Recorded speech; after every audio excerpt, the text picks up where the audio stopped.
Welcome back to the channel. In this video I explain the best time to buy on Fidelity Crypto.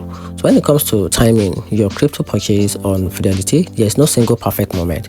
Since crypto trading is 24/7, price consistently move. However, study shows that Monday morning often brings slightly lower price due to reduced weekend trading activities. A smarter long-term approach is dollar cost averaging, so where you invest a fixed amount regularly, no matter the price. This helps reduce risk and keep your strategy consistent over time. So instead of trying to predict short-term swing, focus on your goal and comfort level. Buy when the market dip or when your portfolio plan calls for it, not based on hype or panic. Consistency always beats guessing. So if you found this helpful, like, subscribe and follow for more investing tips, and share when you prefer to buy crypto in the comment. And that's it.